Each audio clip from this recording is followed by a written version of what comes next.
Hey, folks. Good morning. Hope everybody can hear me. All good. Today's going to be a good show. Um, so let's let me run down a couple of stories as the room fills up, and then we'll get to the meat of things, which includes the U.S. balance sheet, Treasury's activity. Um, and although we've discussed it already at length. I think the back and forth between Scott Bessent and Stan Druckenmiller is important. Um, and we'll see whether markets take to it. In the futures, by the way, this morning, overnight, things were generally negative. Um, and crypto traded up, gold traded up, US dollar down. Futures are now quite positive. Nasdaq, um, I think last I checked was up a percent or so in the pre-market. Dow and S&P solidly green as well, up a half a percent. Just to cover yesterday, mixed market. Dow finished up a quarter percent. S&P down a third. Nasdaq finished down a percentage point. In terms of just a couple news stories before we get um, to everything relating to not only the Treasury and the Fed, but also with respect to China and Iran and Canada. I think those are all important at length stories to discuss or to be discussed at length. Um, Beyond that, um, we have a couple of IPOs coming. Ura or Aura, the ring company, and then Dunkin', previously known as Dunkin' Donuts, IPO on its way. Obviously, we've spoken at length about Anthropic, OpenAI, but these are either smaller startup companies, consumer facing, but also private equity owned companies. And there is a backlog of north of 16,000, yes, 16,000 private equity held companies that do probably want to find their way to the public markets. So if the markets stay open, the IPO market stays open as a huge if that we will discuss, because I think it wraps all together with everything related, U.S. credit rating, its balance sheet, liquidity, and so forth. But nevertheless, if it remains open, that will be an outstanding boon for those companies, for private equity firms, and for investment banks. Assuming, by the way, that they're able to keep valuations high. In that regard, Shane, Shein, or Shine, I forget which one it is. I think it's Shine. Um, that company IPO'd in Hong Kong, fast fashion retailer. Um, it IPO'd several multiples below its highest valuation, which was close to $100 billion. Um, it now um, it now IPO'd for a quarter of that. So you've got and the company raised at 100 billion roughly, then raised below that at 64 billion, and is now IPOing at less than that even. In addition, just in terms of China and stock stories there, we had the robotics company um, IPO as well, which went up 500 plus percent on the day that it IPO'd. And the stock is now down 20, oh, I'm sorry, like 45%. Hang on, let me just check that. Forgive me. I'll get to it. Excuse me. Um, excuse me for having lost the story. Um, and the Chinese stocks generally are approaching their worst underperformance relative to the S&P in their history. So China not in a particularly awesome place. Sorry, Shane, as a matter of fact, raised $2 billion roughly in a Hong Kong IPO. That's 70% the private market peak of close to $100 billion. Um, And in more China related news, Polestar, which is Chinese owned but jointly owned with Volvo, is suing the Trump administration, saying that it was strung along. As we recorded here, Polestar is leaving the United States, will no longer be sold here. And the owners, the Chinese owners, uh, are not very happy about that. In other automotive news, by the way, VW, Volkswagen, we've chronicled how many layoffs they're anticipating. They're actually going to come out with more granular numbers. It started at 40,000, it went up to 100,000. Now, folks are speculating that it's going to be announced that 140,000 jobs that are going to be eliminated from Volkswagen. Just the capacity that they are building for, there is not that same demand. They need to shrink their entire enterprise. Okay, so let's get into it this morning. Thankfully, Brandon's here, Carlo's here, Dave Levinson here, Dave Nikoski is here. Certainly not to value Eric and Lumi and Hannes and Timothy and Justin. But certainly want to talk about, if for those of you that have had the chance to read Druckenmiller's piece in the Wall Street Journal, I posted it with a free link from the journal, so you can go ahead and read it if you don't have a subscription. But what it boils down to is Druckenmiller. I'm sorry. This all started. With the fact that the bond buying that is going to occur by Treasury has now been increased from up to 2 billion to up to 4 billion during the period. Um, in addition, Scott Bessent said the Treasury could use cash to buy back bonds. Now, the cash pile that Treasury has is somewhere around $950 billion. That sounds like a lot of money. And if you're a bond holder and you're expecting that price of bonds will go down, yields will go up, you're potentially now fighting the issuer when they can go ahead and buy back their own debt at a discount and drive up the value and drive up the price.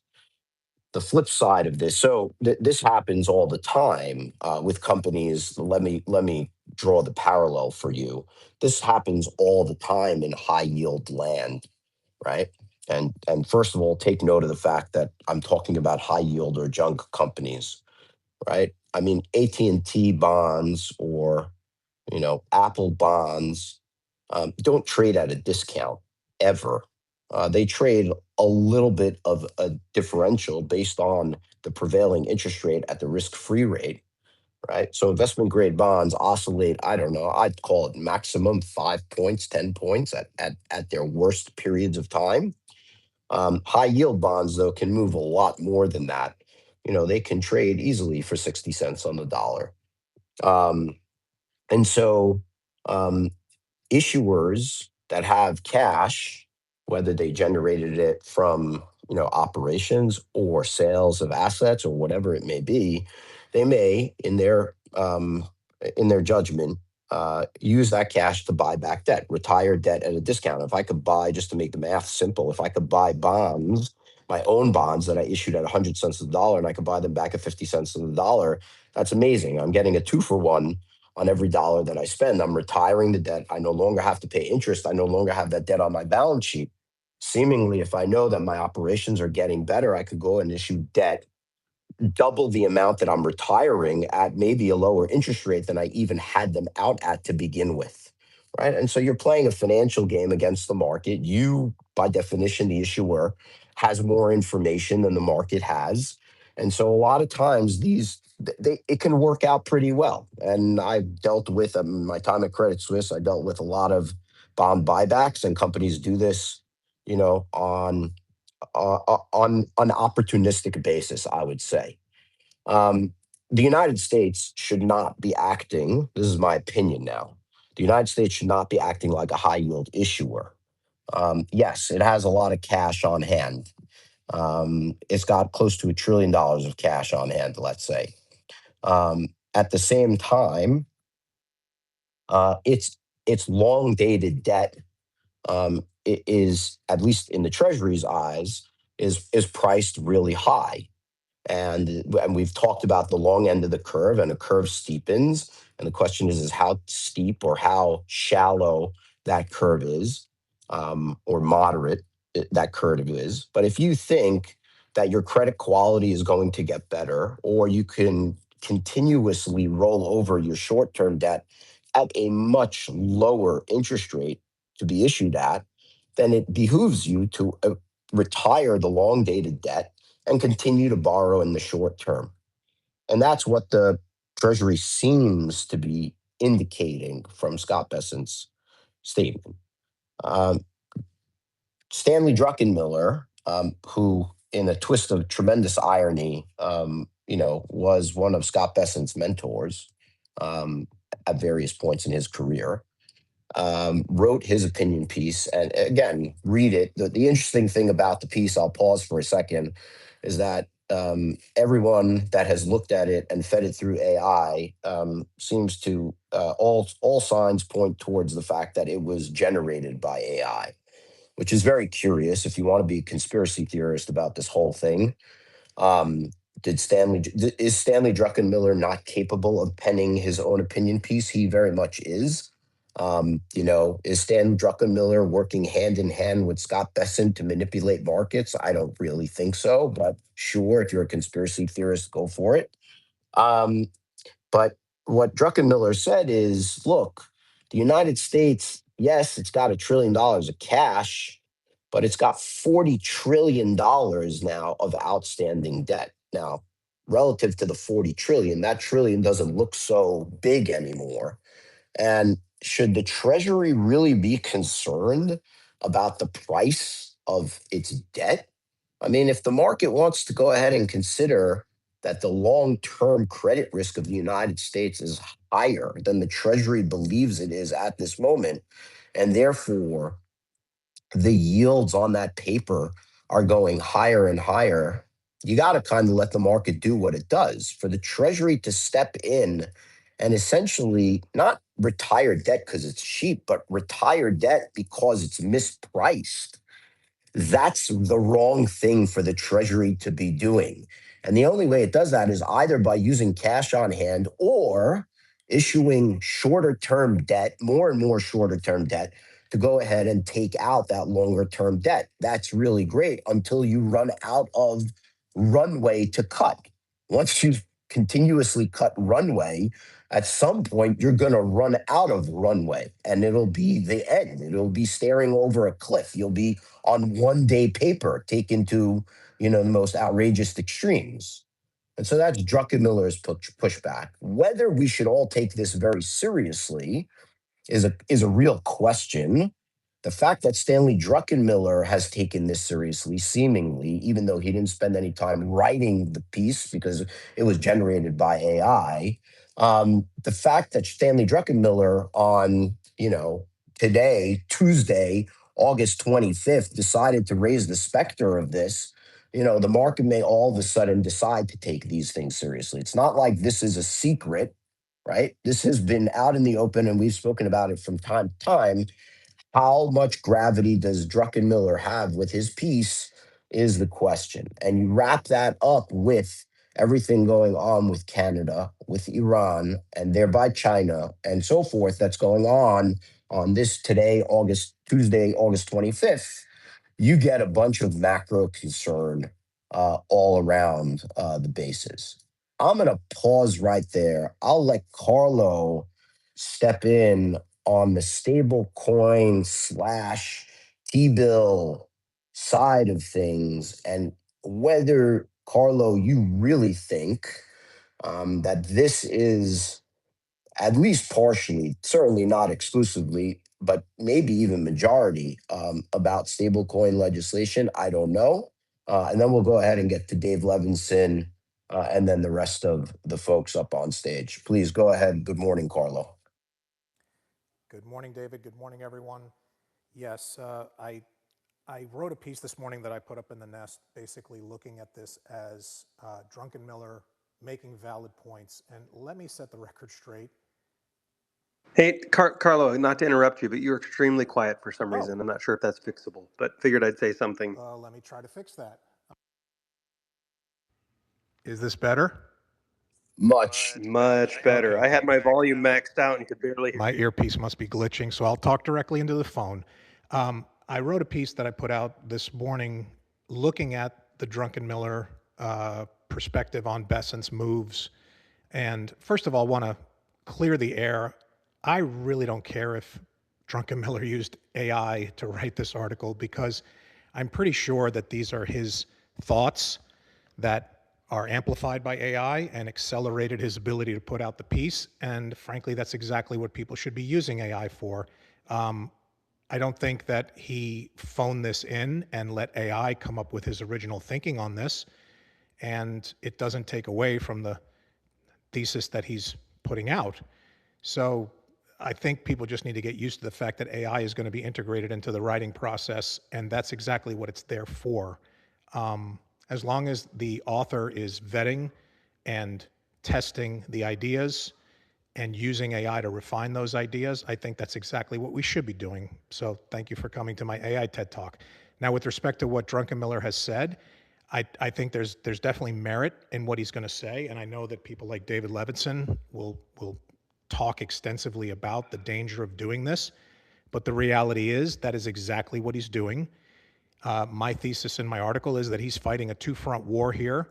He is trying the best he can to temper what's happening in Iran and to break away from what I describe as the dollar's second act, which is the petrodollar era that was initiated during the Nixon administration. And he's trying to pivot the dollar into its third act, which will largely run over stablecoins. What he's facing right now is he's facing a treasury market that's running wild with the increasing rate that is being charged, which directly impacts the interest payments on the United States deficit, which is exploding. We just hit a milestone of 40 trillion this month, and he knows that he's got to buy himself a runway to temper both of those things up against a midterm election. And it shouldn't be lost on anyone that this buyback acceleration that he has proposed runs through November 4th, when November 3rd is the midterm election day. So Druckenmiller is right largely in his concerns, but I think what needs to be confronted is there is really no other path out of this. We are not going to get out of this mess through austerity. No one in DC has an appetite for cutting spending. And it's been repeated on this show many times that the only tool left in the toolbox is to print to infinity and hope that they can run this economy hot enough to, quote, grow their way out of this. Now, you can do one of two things, like I said yesterday on the show. You can be the Simpsons meme and you can be old man screaming at clouds, or you can look at this as an opportunity and trade on it and be very mindful of what this means for the dollar and for risk assets in general. I touched on it in my piece, Dave, that this has triggered a bull run in crypto, which looks very sustained and doesn't seem to be responding negatively to what's being written, even by Druckenmiller, because essentially the risk asset market understands what this means. Running the economy hot means firing up the money printer, and that is a net win for risk assets like crypto, especially Bitcoin. And I don't expect this to stop because I don't know what the alternative would be to this that is feasible given the current challenges the US is under, given the volatility in the oil market at the pump, and given the fact that we are headed into a midterm election. So this is playing out largely as I predicted. I'm not surprised by any of this, and I don't think it's going to stop. And to close the point, this is the absolute strategy to buy enough runway for the Genius Act to go live and for stablecoins to globally absorb demand for treasuries.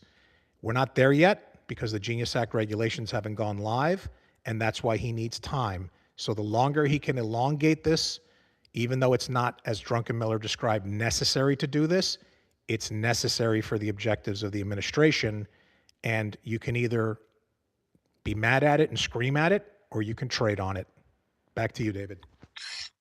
I'm going to get to Dave Levinson in a second. I just want folks to understand. You really should read the piece. There are a lot of good lines that you'd like to memorize and use in conversation.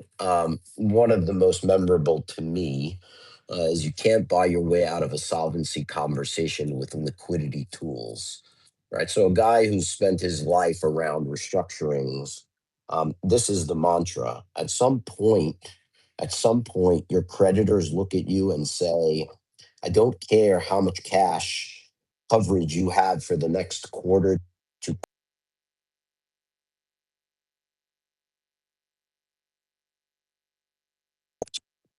to make it for an extended period of time. Why don't we just stop the show right now and restructure? And I agree with Carlo that at this point we've dug the hole so deep that the only way out of this is to reach escape velocity. Because yes, there is no level of austerity that is going to help. Although Druckenmiller, as the elder statesman that he is, does talk about entitlements and does talk about the fact that entitlements do need to go away. If people here think that we're going to be one way or the other, right? Unless we hit a grand slam, not even a home run, unless we hit a grand slam in this country over the next, I don't know, decade or even less, entitlements are going to have to evaporate. The solvency is not there for them. And if things go badly, trust me, entitlements are definitely going away.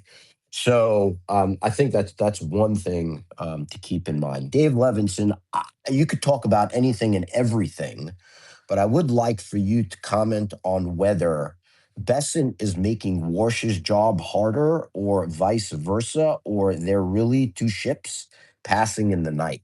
David, I am so delighted to be able to be back to share the stage with David Dukovsky. But I just have to say one thing before I go into what you mentioned. Dr. Undas has been producing so much alpha in the last couple of months that I did my first subscription ever. He's unbelievable. I mean, he and I are older.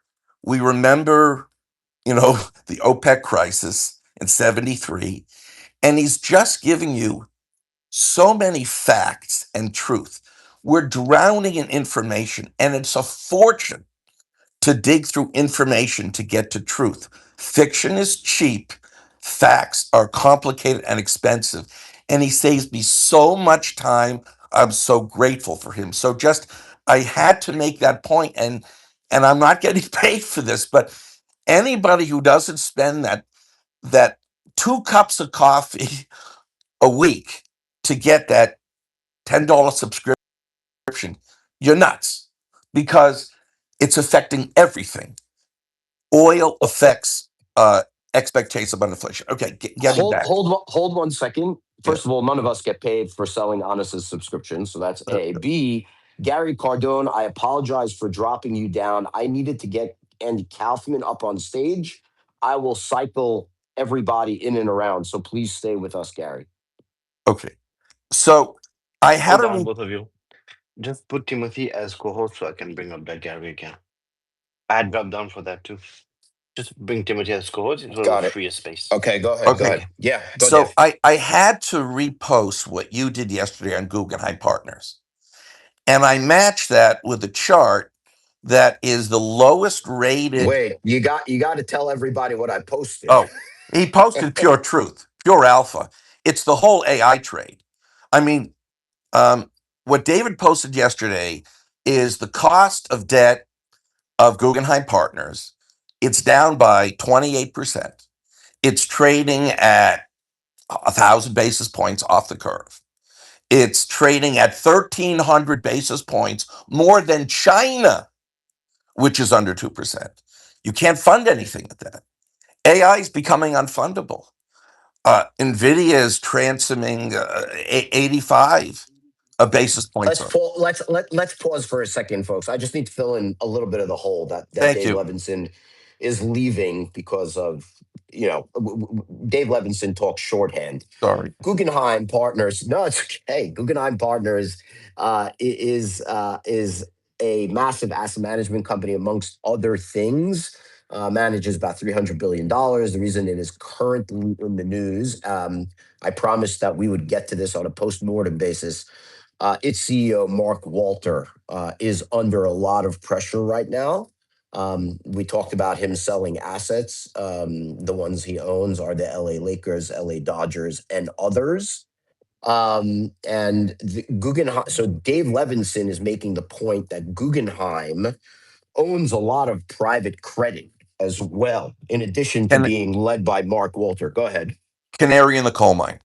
Exactly. That's what Dave Levinson is saying. Dave Levinson is saying the drop in Guggenheim Partners debt. Yes, Guggenheim Partners is a borrower. It has issued debt.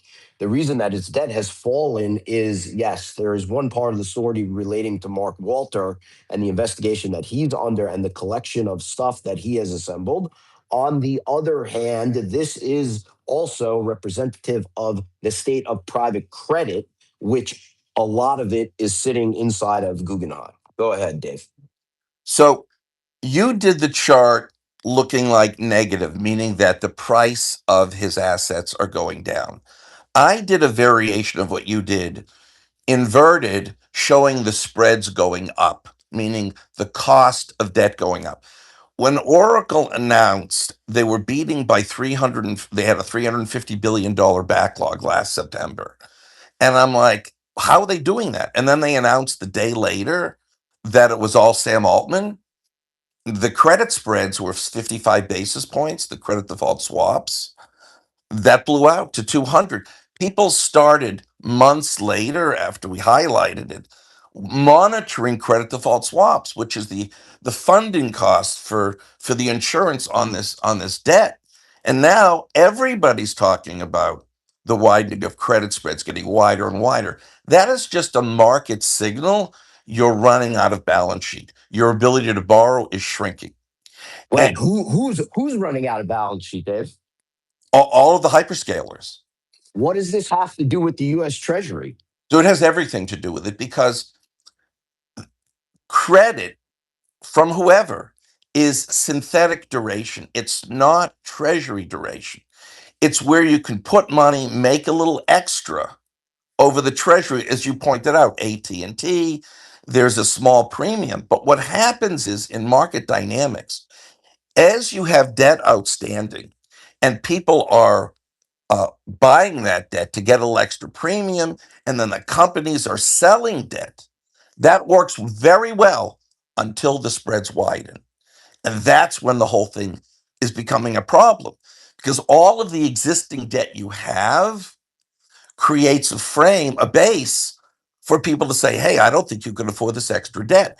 And the more you borrow, you've got to then pay that extra premium for all additional debt. And so when you say Guggenheim's down at 72 cents on the dollar, there's a lot of people in private credit that are using their funding from insurance companies as balance sheets, from JP Morgan, Bank of America, who were the funders of Leopold. And on another show, we could talk about the real problem about Leopold. But as spreads widen, what does that mean? People are buying back their treasury and then shorting the credit. So they're buying. So until spreads are wide, people are selling sovereign. They're selling short, like Stan Druckenmiller. Okay. He said in January on an interview, I'm buying Korea, Japan, Brazil, and I'm funding it by shorting the bond. He was happy as a clam. But what really happened recently, and why the curve is flattening now, and why I think Stan is very upset and very concerned, is because you have to look at September 2nd of last year. You look at the 10-year, which is 3,652 days longer than a one-day paper, and a bond which is 10,000 days. And you can see the curve flattening starting September. I put the chart up in the nest, just like I did that junk divided by XCCC. What does that mean? That means that the lowest rated credit, the triple C rated credit, which you know well, is doing so much worse than the broader junk space. The spreads are widening, and I inverted it so you could see it as if spreads are widening and it's going to be a denial of access to capital for people to be doing it profitably. But if you just look in the treasury space, the 30-year started to fall with respect to the 10-year. The steepening started to go away, and I can tell you personally, directly or one degree away, 13 trillion of mortgage debt. Everybody is positioned steep. Everybody thinks the curve is steepening. Everybody's positioning. Why? Because every time the stock market started rolling over since 2024, July 10th, the Fed eased. Powell eased. He didn't care about inflation. He didn't care about growth. He only cared about the stock market. He kept on easing. Dave, hold it there. Yep. Hold it there. Let me get Andy Kaufman in the Okay. conversation. Andy, good morning. Thank you for joining. Really important day for you to be here. Your thoughts on Bessent, Druckenmiller, and everything around that? Yeah, good morning, everyone. I think it's a huge mistake coming into the market to intervene. I think clearly, Bessent's telling the market at this point that we're overstressed in terms of the level of rate and that he has to do something. And I just feel like he's operating from a position of weakness in terms of kind of telling the world where we're at. I think when you couple this with the war, with all the different positions that we're at, like it feels a little desperate. And then when you go out and you start, re-emphasizing trade wars and tariff battles, you're in a situation where the rest of the world's going to start coming together and saying, look, we're done. We're done with this. And the one thing that the U.S. needs more than anything is other countries to finance our deficit.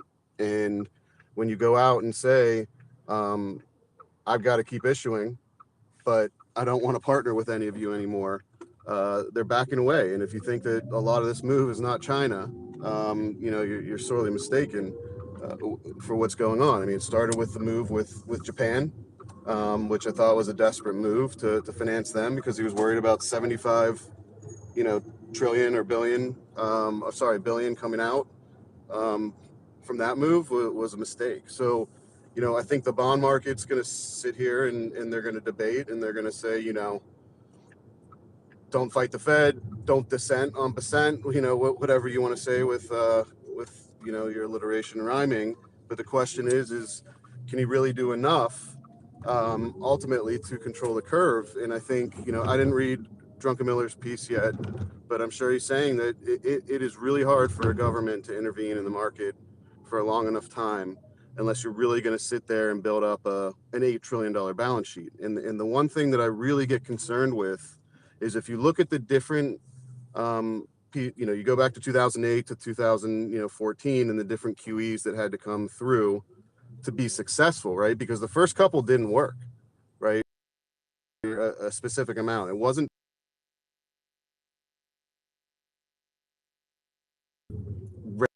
We lost Andy. It's unlimited. Oh, there you go.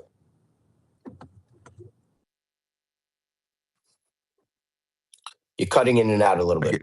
David, can I get 60 seconds to answer the question you asked, and then I'll stop? You got 60 seconds, Okay. Dave. Go ahead. This was a 1-2 punch. This was organized, and this is going to work. We've been flattening since September. 2nd, 2025 on the 1030 curve. It's called the NOB, the note over the bond. And when Warsh announced, I am not going to do volatility suppression outside an emergency, what that signaled to the market was that when 2-year rates go up or they go down, he's not going to cut, he's not going to hike. He's going to allow the volatility to normalize and show up in the 2-year. It's going to drain the volatility out of the long end of the curve, and it's going to set the long end of the curve on a massive rally, just like under Volcker in 1984. So this was not accidental. This was not desperation. This was a, a considered action, 1-2 punch. War says, I'm going to let volatility rise on the short end of the curve, and that accommodates the long end to lose volatility. Watching the VXTLT or bond volatility come down, it should break down to new lows, and that will cause mechanically more money to flow in. And Druckenmiller is just upset that he's on the wrong side of the trade. So I think it was an excellent move, and it's going to be followed by the acceleration of prepayment speeds and this entire 13 trillion mortgage market where people are sitting and happy and fat. Remember, JP Morgan told the Fed, you're going to cut 50 basis points on September 18th, 2024, and that caused a massive steepener from inversion. But you can't steepen a lot once you're already steep. So these guys teamed up. They did a calendar where Warsh goes first, says, I'm going to normalize the volatility curve, and that's going to flatten the treasury curve, and we're going to go through new flats. We're going to be melting down, and rates will go to 1-year lows because of their strategy, and it's going to be accelerated. And all you need to do is watch prepayment speeds, watch mortgage bonds. The 5.5 coupon is almost at 99.50. When you get higher mortgage prices, you trigger mechanical refinancing, mechanical prepayment speed acceleration, and that creates massive duration grab as you kind of recanalize the liability-driven investors, pension and insurance companies that have been hanging out with the private credit and the insurance. That's over. We're going to lose that subsidized funding for AI, and you're going to have the money go into mortgages and treasuries, and you're going to see a great bull market. And when they promise to get mortgage rates down, they may not happen by the election, but we're going to new lows on mortgage rates, and we're going to new low yields on bonds, and the That was a curve is lot just going of to flatten. that was a lot of 60 seconds, Dave. But all right, But I'm done. point taken. Yeah, point taken. I am Andy Kaufman. You want to go ahead and respond? Or Yeah, you just no, unmuted? I mean, look, Oh no, go ahead. yeah, can you everyone hear Yeah, me? we can hear you. Go for it. You got it. Yeah. Sorry, I'm driving. It's the same spot every time. I was like flying trying to get through it without No, hoping I didn't hit no, that same exact. don't put yourself at risk No, for I it. won't, Your, I won't. the mic's yours. Look, David, I love everything you're saying. I agree that if rates go lower, that this massive amounts of prepayments and things are going to occur. I'm just extremely skeptical that the planned announcement of what's coming is going to do enough. And I'm not sure that the bond market is convinced that they're going to be able to do enough because they still have to issue the deficit. So what happens? They start buying 10s, 20s, 30s. They start pushing down, flattening the curve. They've got to issue on the front end of the curve. So what are you going to do? You're going to push to a massive inversion potentially. Then you start crushing banks and bank spreads in that environment. That's the point. And that's That's not the point. necessarily a strong. You got to slow the economy a little if you want to get rid of inflation. You cannot get rid of inflation with 6% nominal GDP. They have to weaken the global economy. And Jeff Snyder, the plumbing of the world is in trouble. This AI is going to vacuum so much income from the rest of the world into the US. This is what happened in the 90s, excuse me, with the dot-com peak. We got rid of our deficit altogether. I gotta hold you there. Hold on. I have to say my piece. My piece is as follows. I suspect my portfolio looks a lot more like Carlo's than it does than either Dave Levinson's or Andy Kaufman's. And it's not because I don't know, we don't agree or see eye to eye. I actually believe in terms of how this goes, a lot more like Andy Kaufman than Carlo and Dave Levinson. The reason for that is I don't know.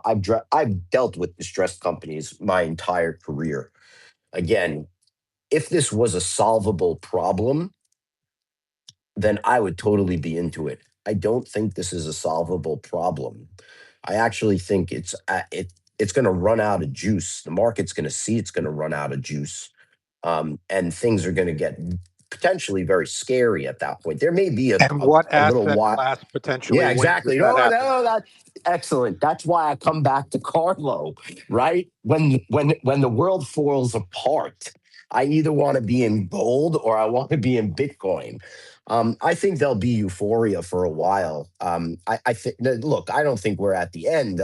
I just don't think that we're going to be able to reach escape velocity on this 40 trillion. There's no other lever being pulled in this game. There is no, at the same time as trying to grow, we are also cutting our expense base so that the free cash flow is higher. No, there is only one line item that's changing here.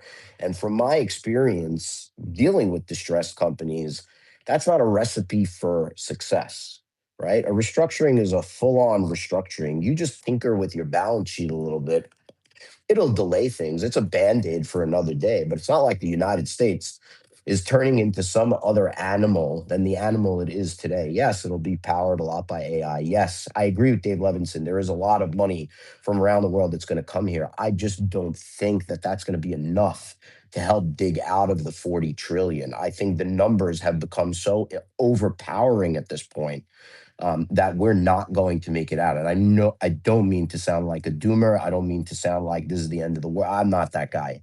I'm positive, dude. David, Yeah, the only hope that that could actually happen is a disinflationary effect of AI on the economy. And that, I think, is the background bet that people in the administration are playing, that AI and the disinflationary effects of it will resolve this and temper all these concerns. Is that realistic thinking? Is that short term thinking? Probably not, but I think that's where it's going. that softball pitch is for Brandon. You can take that one, man, and knock it out of the park. And then That's we'll why get I'm to the the best rest of the setup hands. guy in the business, The Dave. best. Thanks, Carlo. Go ahead, Brandon. Yeah, you know what? I'll actually just hit a real quick point, and I'm not sure how this all ties in, and I'll let you all that are way more intelligent than I am on this topic get into it. But to go back to Guggenheim Partners, I actually had, I don't know, I'm going to be careful what I say here, but I actually had a great conversation with them long term. I want to say it was 2023, and I was trying to get them to invest into my fund. And, of course, I'm venture capital side, do that, startup investing, et cetera. And we had some pretty in-depth, great conversations. And by the end of it, and I can say this, they didn't end up investing. By the end of it, they were more focused on debt. And that's their game. That's where they're heavily weighted. That's, whatever. And I made the point very specifically that they were too heavily weighted on debt, and that they should look a little bit further out here. And again, these people, those guys are analysts. They're way more intelligent than I am. The conversations we got into got really technical. I want to say at this point now, looking back, that maybe I was right in part, that they were. And but here we are on this, and so I guess that they'll figure that out. But when you pair that and then you look at a conversation that we've been having of all of these companies, I think, David, you might have posted about it yesterday or the day before, that there's over 16,000 private companies waiting to go public now, essentially waiting to go public or to have some type of exit event. That's realistically, that's not sustainable. We have kind of been in this, is the window open, is the Just to get window what not open? just so people know for context, there's only about 4,000 public companies in the United States, right? So that would mean Xing the size of our stock market in terms of just names listed, not in terms of market cap, but in terms of name listed, that would be 5x. Exchanges would be thrilled. Sorry, Brandon, go ahead. Yeah, so that's kind of the point of this, I think, is that, you know, we've entered this period where it's private debt, private markets, private equity, venture capital, et cetera, are reaching this point where things are not sustainable. So here's where it gets interesting, in my opinion, and I think what we're starting to see, and where AI can become deflationary, et cetera, is a lot of these companies are starting to enter into M&A territory, right? We're seeing it with you know, Open Router that just got acquired. We're seeing just across the board. It seems like every day that we're having this conversation of these companies getting acquired. Now, if you know, I think it's going to be the big players that are doing this mostly. It's going to be the open AIs that we're waiting for a public to go public. It's going to be Anthropic that we're waiting for to go public. And if these companies do end up going public and making these acquisitions, that starts taking that $16,000 or 16,000 number down fairly significantly. But you know, is that going to be something that helps with you know, AI being the conversation that we're having with this? I don't know. Is that going to be something that helps with clearing this backlog? I don't know. It's to be seen. But I think that in, you know, from 2021 to really current, these players have gone way too far into, you know, the debt markets, which David Towell can speak on much more, you know, eloquently than I can, but didn't look long term. And we keep talking about letting, you know, you want to be in Bitcoin or you want to be in, you know, gold or whatever. I still think you want to be in private markets, and I am going to talk my own book on venture capital there, because again, then you're playing the 10-year game, the 12-year game, the longer term, and if you can do that successfully, I think that that's almost I don't know, in a way, a hedge against the current you know, headwinds that we're facing. So that's my 2 cents on it. I don't know how you can correlate all that and put it all together, but I think that there's something there. It's all good. No, that is important, an important element in the conversation. Let me get to Lumi, then to Andy Kaufman, then to Anas for the morning energy update. Go ahead, Lumi. Yeah, I'll actually be very quick. Thank you. The deflationary effects that happen through Amazon, everyone should look into that as a case study, because I believe this is going to be it's going to pan out exactly the same way, if not on steroids, for various different reasons, which I'm not going to scare people about. It's too early for it.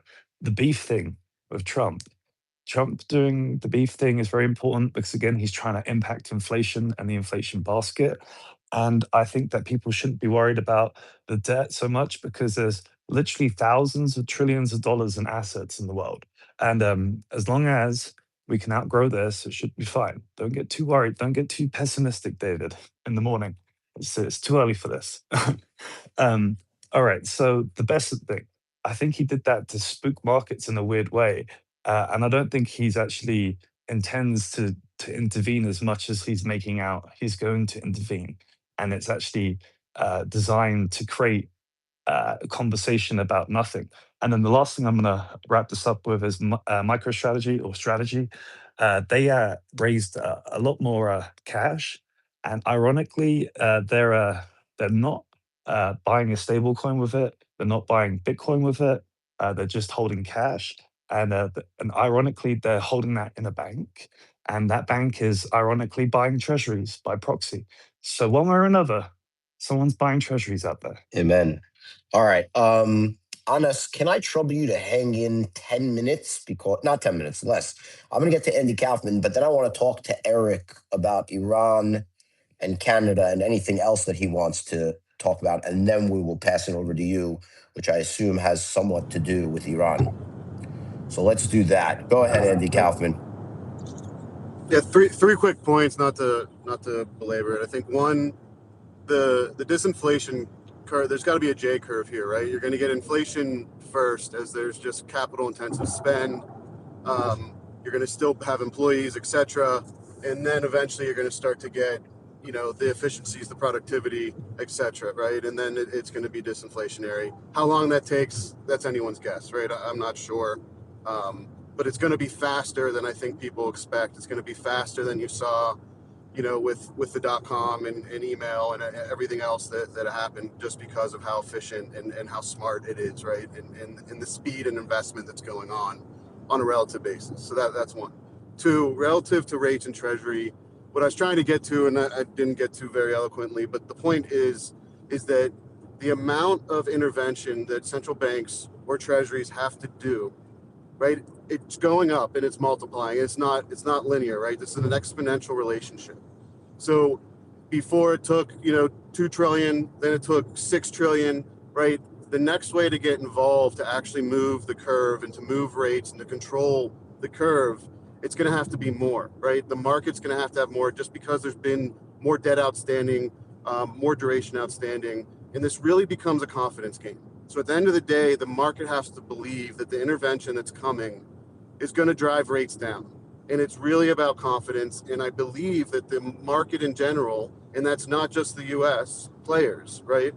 But it could be, right? You could have enough asset managers, BlackRock's, PIMCOs, et cetera, pensions, insurers that come in and drive rates, right? And get on the trade and back what Percent is doing. I'm not so sure that's going to occur, right? That's where I'm skeptical, that I don't believe that they have confidence in this plan because it's so small, right? I'm going to do 4 billion more, at least 4 billion. There's 6 before November 4th. That's 24 billion. If he does double that, you're looking at 50 billion. That's not that massive. Now, if he cuts the amount of issuance on that point and moves that around, can you do some more? Sure. So could there be a short-term technical? Fine. But is there enough confidence that they're really going to be able to drive the market? And I'm not so sure. And then thirdly is the ability to come in for these hyperscalers and issue in the market, right? Everyone has to remember that the investment grade bond market is really a duration neutral play. So if you're buying corporates and you're buying that spread, you're selling treasuries on the other side. And that's been a lot of the concern here. So as long as, people are saying that they need to finance and this is where the trade and they're suck dollars out, they're going to be selling treasuries on the back of that. And you got to remember that it's almost a zero-sum game, because most players are going to keep their book. They're going to come in and buy that incremental spread because you're not worrying about default, right? You're worried about ratings downgrade, or you're worrying about fundamentals that are going to move spreads on the margin. But at the end of the day, you're still buying at duration neutral, which means you're selling treasuries for every corporate duration dollar that you're buying. And that's it. Let me go back for a second to Andy Kaufman's second point to make the following point to you, Brandon, and to the audience generally. Remember, the linchpin in all this that starts the daisy chain of selling is not a venture capital investor. It's a fixed income investor. A fixed income investor, first and foremost, is paid to not lose money. They are not paid first and foremost to make money. And so they have a very different risk reward calculation than certainly a venture capital investor does. And so therefore, do you really want to be the guy held holding the bag while Scott Bessent pulled the wool over your eyes with how big his machine gun is? And in fact, he came, with a BB gun to the fight. All right. Let me go to Eric. Eric, please, on anything up until now, of course, but also Iran, China, Canada, and then we'll pass it over to Anas. Go ahead. Good morning. Can you hear me well like this? Perfectly. Okay, great. First point is about this disinflation that we talk about with AI. Unfortunately, although I do agree it will have that effect, like Elon keeps saying, it will also have the effect of removing a lot of jobs. So when you're the Fed and the Treasury, yes, you lower inflation, but you have so much unemployment that you have to compensate for that you're still going to have to inject a lot of liquidity. So you're still printing a lot of money one way or another. So it is not going to be that holy grail that he hopes for, that Elon talks Eric, about. Real Yes. quick to your point, I love what you're saying. I think that that's going to take a little bit longer than what maybe we've been set out to believe by media. Like as of now, those stats are actually completely wrong. Like it's actually shown the opposite, except for younger workers. So that may take a little bit longer than what you're pointing out for jobs.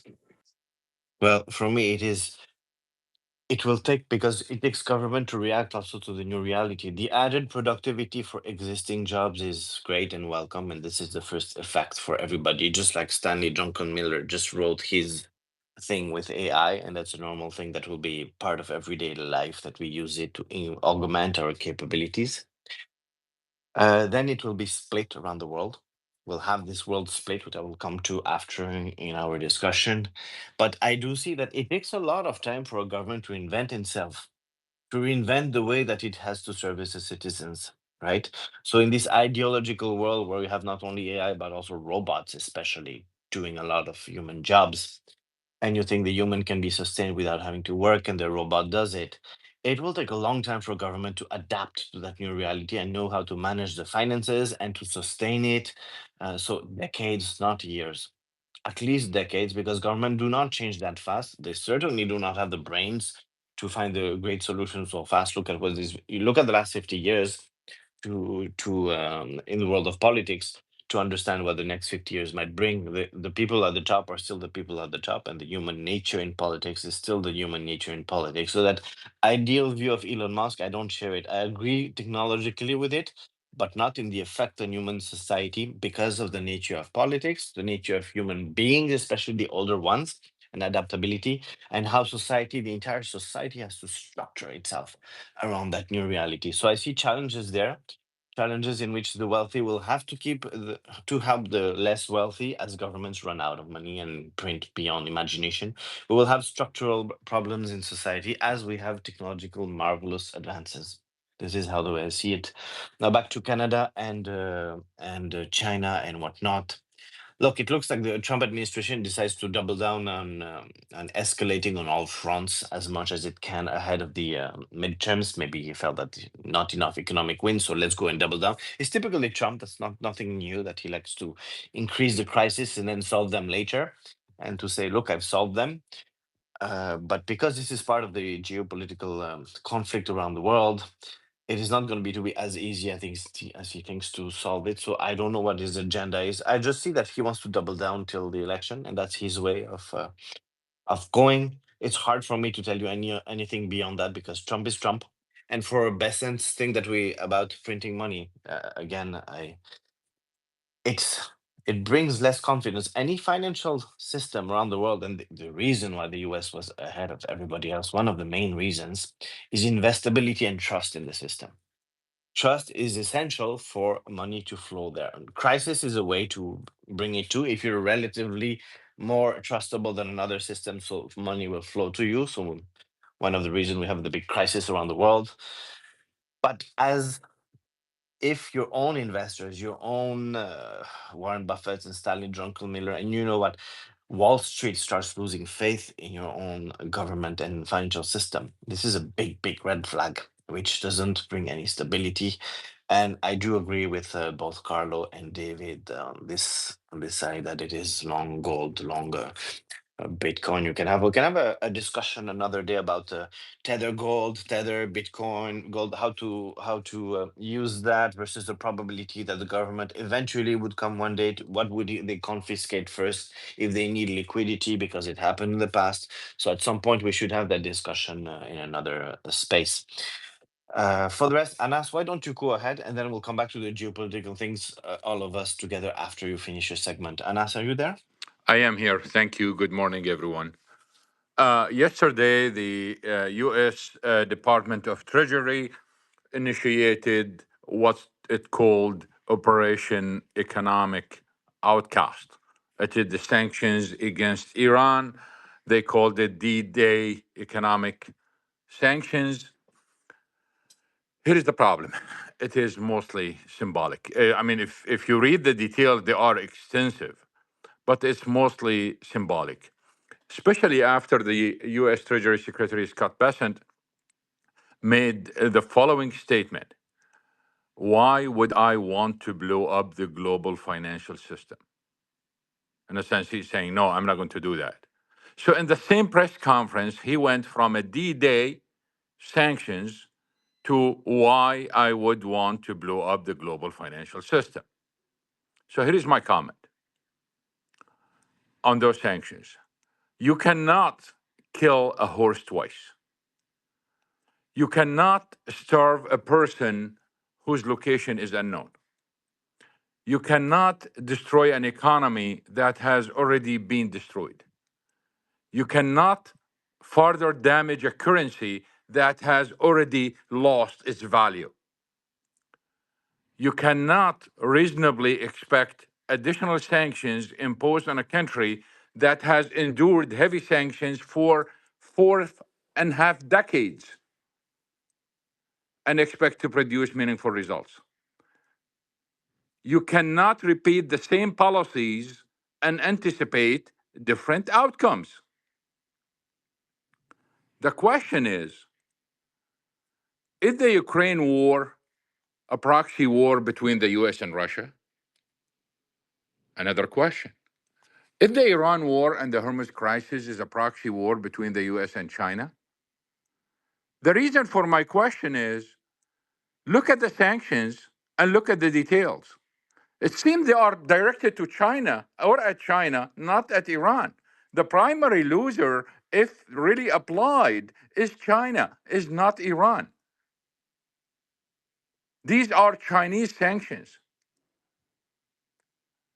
And the funny part is that now, with these sanctions, assuming whatever the mentality they have to think about the impact of it and how Iran is not going to be able to export oil, the funny part is that the Trump administration now has no choice but to continue to give exemption to Russia from oil sanctions.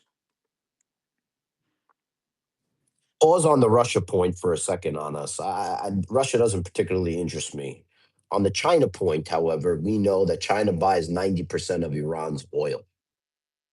By Bessent coming out and saying this, is he raising the temperature with China, and to what end, and what does that have to do with the next meeting between Xi and Trump? Give me a little bit more on that. Well, a couple of things here because I think the media is going crazy on this and I need to elaborate this. If you go back to 2019, China's imports from Iran were way lower than what they are today, and they are low today, which means that we already have that experience. Chinese refiners lived without the Iranian oil without any problems. In fact, they have 1.4 billion barrels in storage right now. They can live years without the Iranian oil. So this is not the big deal. What matters to the refiners is not the Iranian oil. What matters to the refiner is the cost of oil.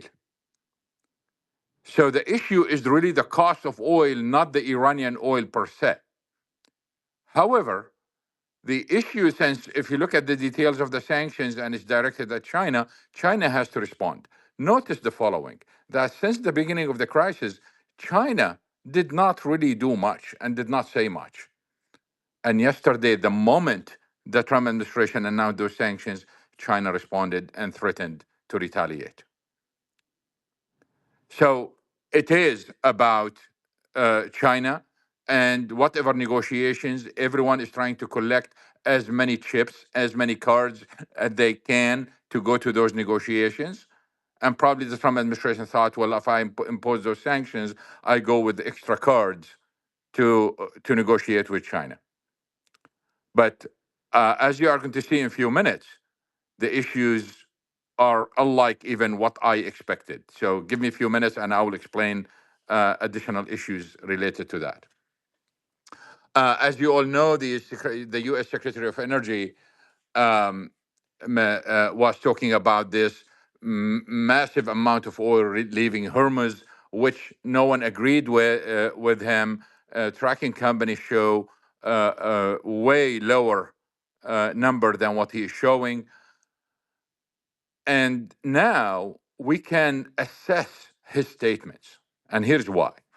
Because if you go back to the first statement he made several days ago, those ships that left, they should be right now in the Indian Ocean and the Pacific.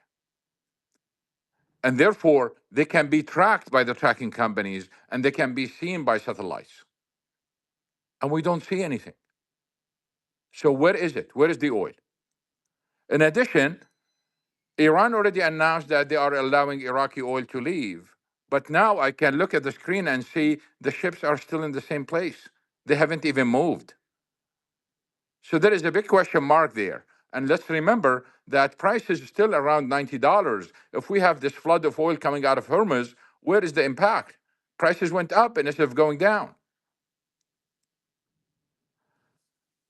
The other issue, Saudi Arabia and China are now convinced, or seems convinced, that this crisis will last for a very long time.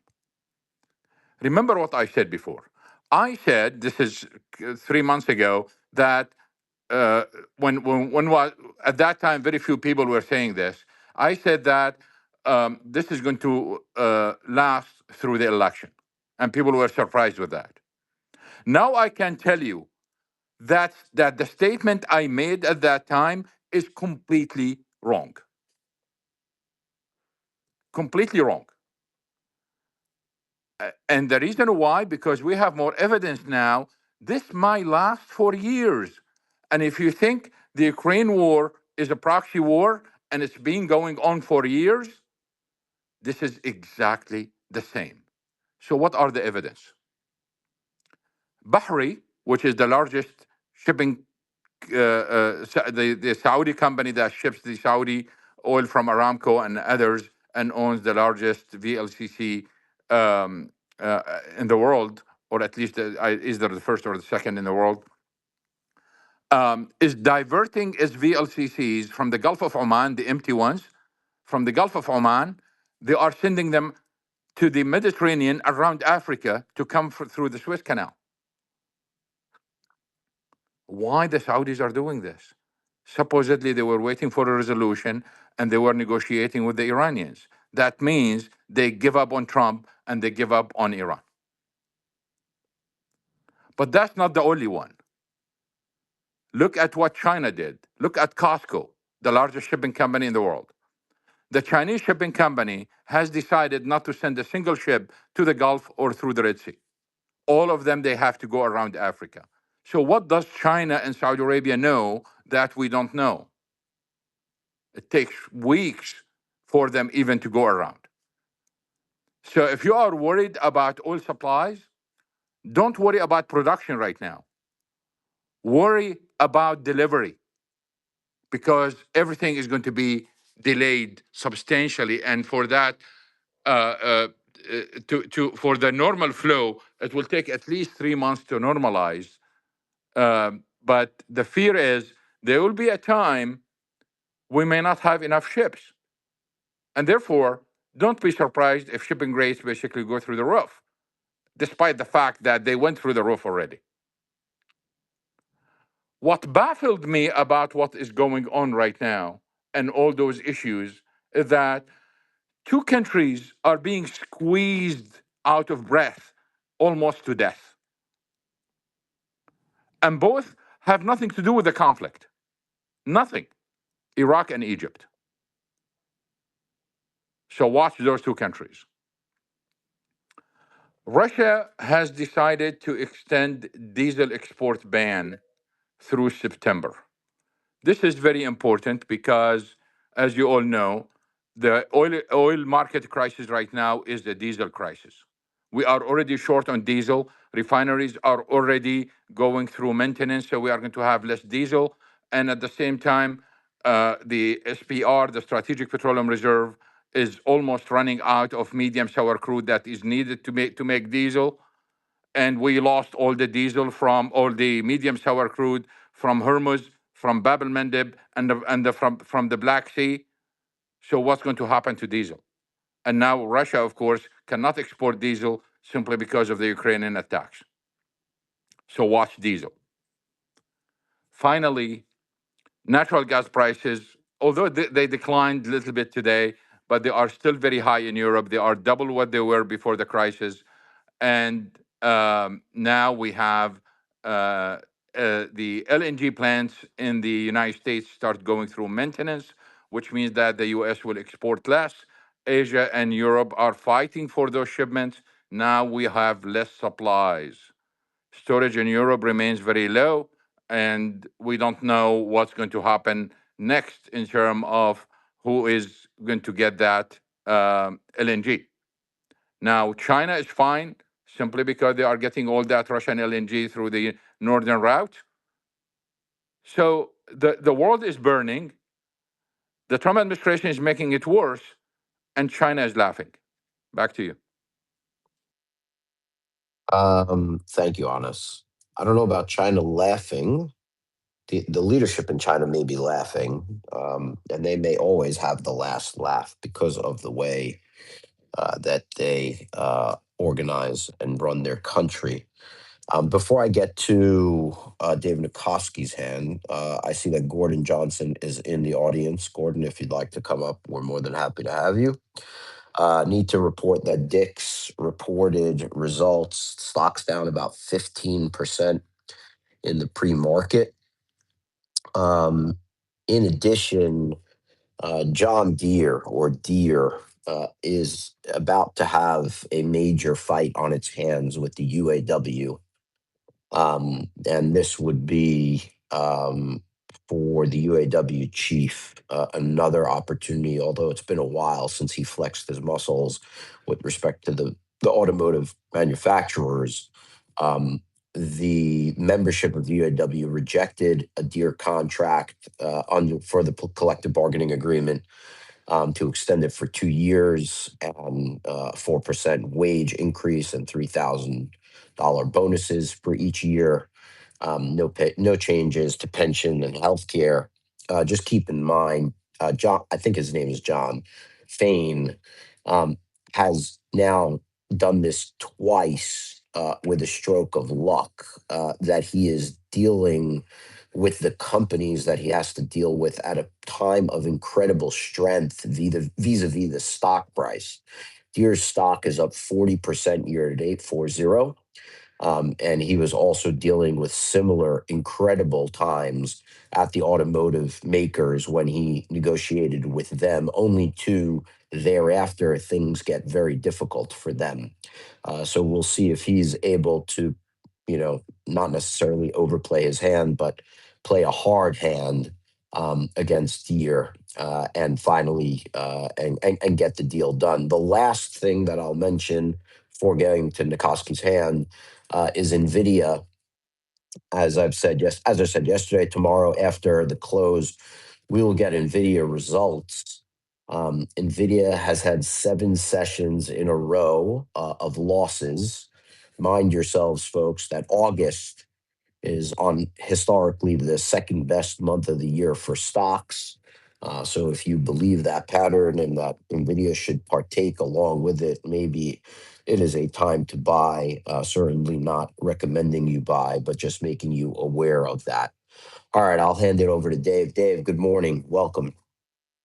Hey, good morning. There were some comments out by the CEO of Total Energies discussing some of the emerging markets and that many of the emerging markets are moving away from LNG due to the shock that they saw in 22 and 26 and moving to coal. That was something that Anas had highlighted. I'm seeing it in a lot of U.S. names, and I'm seeing it, a lot of bases be printed in many of the foreign coal companies. So good call by Anas. I think that's kind of a change from what we've been seeing in terms of coal pricing. In terms of the absolute coal pricing, I'm not seeing it directly, but you're seeing Australian coal companies, move up and develop some very bullish bases. Dix is down 20%. So buy Cialis. All right.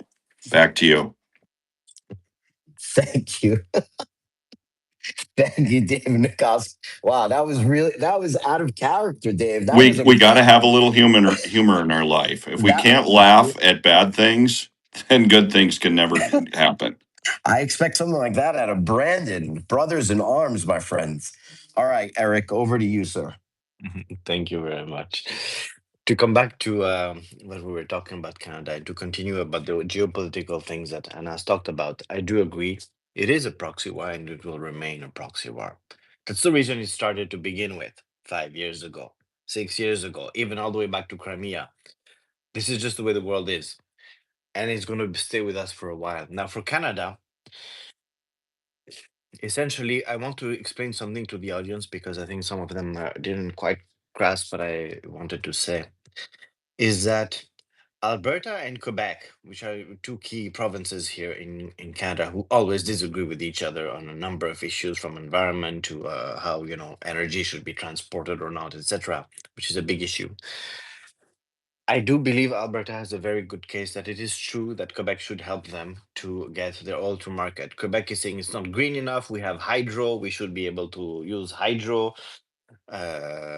But I do agree with Alberta that look, they've been transferring a lot of money towards Quebec through the federal government. It's a Canadian thing. I don't need to go into details. And they do deserve to be able to bring energy to markets both on the east and the west coast. Also, it doesn't make sense for Quebec to have to import some oil from the Middle East if we have oil in Canada. I mean, it's still oil. Why you want to get it from somewhere else?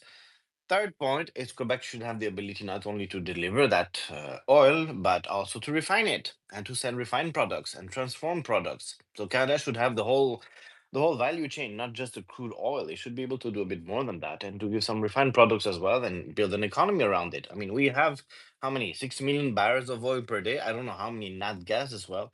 We should be able to build a bit more a logical economy and ecosystem around it and the world will need it. Europe and Asia will need our energy, and us can tell you as much. They will definitely need it. So there's no reason for us not to build a coherent strategy around it. And that's been the challenge of Canada. So I do believe that Alberta has a point, but I do believe that because of the politics, and this again, gentlemen, politics matter a lot for decision making in countries and governments. It's just the way it is. You need to give Quebec what it needs for politically making it acceptable to its voters, and I think that's going to be a request from Paris. Because Quebec is hell bent. I talked again to some deputy ministers yesterday who were from Quebec, and my God, they're telling me, you guys got to listen to that. No, we will take Alberta as oil only when they make Canada a fully bilingual country and we can speak French in Alberta. I'm like, guys, come on, what the hell? Can you stop with that? And what, you're going to put like 150 different native languages? They should be first, not French and English. You're going to go down that rabbit hole and fight all the way and never get to any solution. Come on, let them speak English if they want. Let them have their native languages, of course, if they want, which are different than Quebec ones. Yeah, that's just a reality.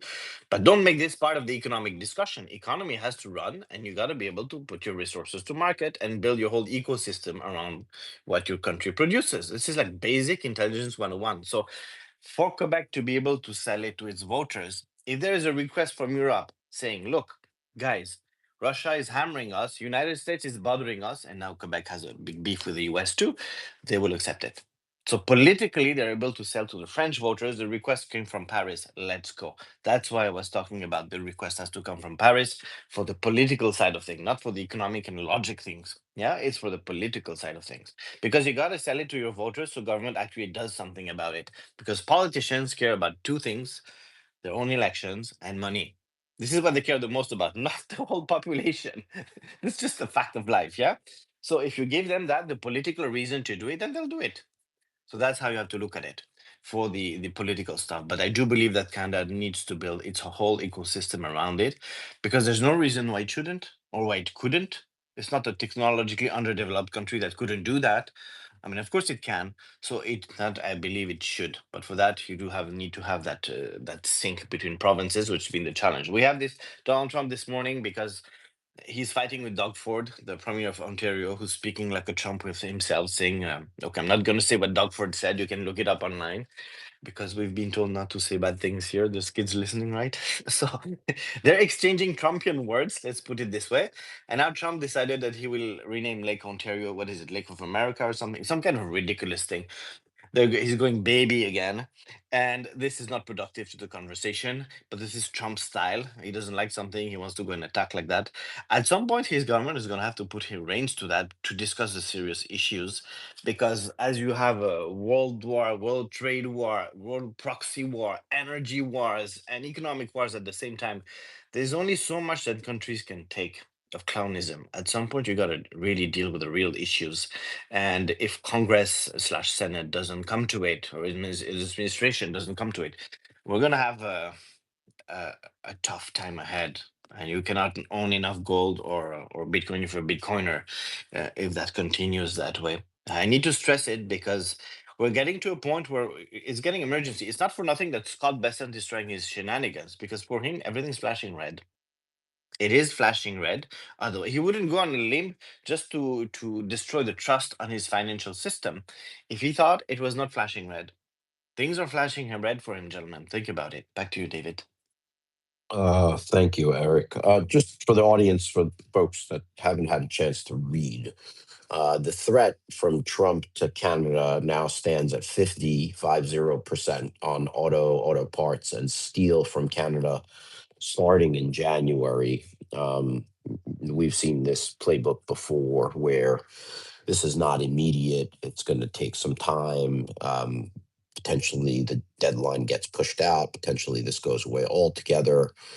In addition, folks asked about Bessent's threat on financial institution sanctions. So there's been nothing specific that has come out. What Bessent said with regard to Iran and the sanctions, he didn't say it directly. I think it was an unnamed source that said to the financial press that the expectation is that an institution would be sanctioned, a major financial institution would be sanctioned this week. Now, for all I know, a major financial institution is some bank with one branch. I don't really know. We've done this before also in terms of expectations and reality. And who knows if, in fact, that financial institution will be able to avoid the sanctions. But, the rhetoric and the speculation is running high.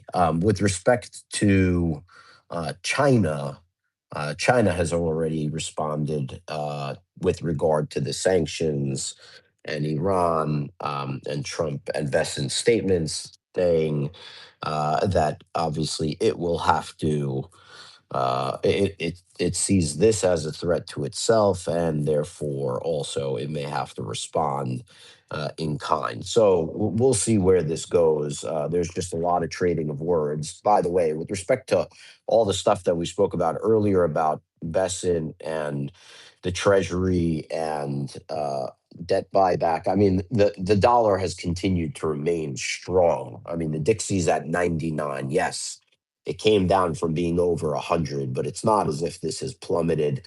And yes, risk, safety assets, quote unquote, have done well overnight.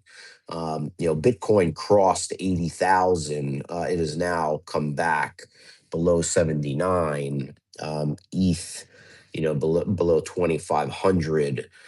Gold has come off also its highs, as has in the opposite direction. Risk assets, equities have gone higher in the pre-market. So although we had a lot of speculation and a lot of rhetoric, the markets seem to be more normalizing to all of it. All right, let me get to Brandon, Lumi, Anas, and then we'll close it up. Go ahead, Brandon. Yeah, this is going to be a quick point. I just wanted to point out here the story that you actually posted about OpenAI. And I think it's important for us to just continue covering this because Anthropic is going to be IPOing very soon. And, I pointed it out last week or so about that Wall Street Journal article that they put out that, again, I felt like was not a great representation of the truth. And that's maybe the nicest way I'm going to put it about growth of OpenAI and Anthropic. And I say this because I know the developers, I know the startups that where they spend their money, where what platforms they're using, what LLMs they're using, et cetera. And, overwhelmingly, it's OpenAI. And so we've seen OpenAI's growth now surpass the growth of Anthropic. They're growing at a faster pace. There's actually now been multiple stories, still not from the Wall Street Journal, but from other places talking about their growth. And if you look at the stats, like I think the one that David posted, and I put it up in the nest, is Ramp's numbers. But Mercury also posted a very similar, Bank Mercury also posted a very similar stat. And I think it's just really important to understand, it seems that Anthropic is losing a lot of steam right now when it comes to their growth and who's utilizing them. And there's a plethora of reasons, whether it's the open source models, whether it's OpenAI taking things, whether it's people ideologically disagreeing with Anthropic, and kind of the press tour that Sam Altman's been going on. Uh, he did a great interview with David Senra, who's been just crushing it. He just did Travis Kalanick a few weeks ago, Uber founder. He just did, Sam a few days ago. So I encourage people to go watch that out or go watch that. But yeah, it just seems like OpenAI is really starting or getting ready to overtake Anthropic here, which is interesting because Anthropic is going to be the first one to IPO, which it wouldn't be that big of a story. Maybe we wouldn't have to talk about it so much if this wasn't going to be the largest IPO in history on both, dollar amount raised and numbers. So just it's one story I would love everybody to keep their eyes on. We'll keep you posted here on the show, obviously, but it's just so important, and it ties into the entire economy. It ties into data centers. It ties into the moratoriums or not moratoriums that we're putting on them. And this, I can't emphasize enough how important these two IPOs will be for the entire market, because a failing IPO on Anthropic's part, as they're look to be the first movers, is going to be devastating to the entire AI market. And it seems like the AI market is what's holding us up economically right now. Brandon, with regard to the Wall Street Journal article, I did send a couple messages. Feel free to beat up those reporters with follow-ups. Eventually, you will be able to get their attention, and they will reach out to you. I bet you. Okay, go ahead, Lumi. Over to you. Yep, real quick. Gemini Enterprise just announced they are rolling out their legal and financial agentic with their new platform, which I think is kind of going to be very interesting. These plugins and specialized agentic bots are going to change the landscape for businesses. So I'm going to leave you with that. Yeah, and you know Super. what? Real quick to add on, and I'm sorry, David, for interrupting. I know we're late, but to add on to that, I don't know if people saw the story that Harvey now trained their latest legal model using Kimi, not using Anthropic or OpenAI. They used an open source model, not utilizing a one of the frontier labs. So that's such a huge point, because Harvey is legal AI. They're the largest player in legal AI, and that is like, they're not giving their money to the frontier labs anymore. I mean, if I were to break it down in the simplest of terms. It is Yeah. huge. Another point of that, is that your docs are your docs. You don't share now your knowledge with the rest of the open AI or the rest of the world. So definitely they create like a separate repository. I haven't looked at all the details, but the way it's been explained is that, right, you have that open model that stays on essentially stays in your server or stays in your cloud. So you're not sharing all the other information with the others. And obviously in the legal space, that's huge. Awesome. Thank you, Paul. Anas, go ahead. Yes, this is an important news that we overlooked, that the United States officially removed Syria from the terrorism list after like decades yesterday, and it was celebrated by Trump and Rubio to the extent that Trump retweeted the Syrian foreign minister announcement of lifting the sanctions.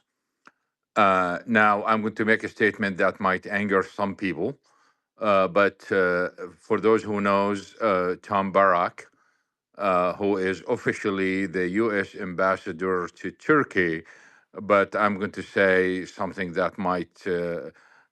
I don't know how you guys, some of you are going to take it, but he is the U.S. governor of Turkey, Syria, and Iraq. Let me put it that way. And uh, we got to think about why he is the special ambassador to or special envoy to Syria and Iraq while he is the ambassador to Turkey. Watch pipelines. He is promoting pipelines as alternative to Hormuz. Any way you look at it, there is no way those pipelines will be alternative to Hormuz. But from a PR point of view, it's a great idea to promote them as alternative to Hormuz because you bring in the companies, you bring in the political agreements, and you bring in the money. So when you hear Tom Barak talking about alternative to Hormuz, that is promotional kind of materials for investment in those pipelines, but they are literally not an alternative to Hormuz. Back to you. Thank you, Anas. Eric, let's close it. Yeah, quick comment, a couple of comments here.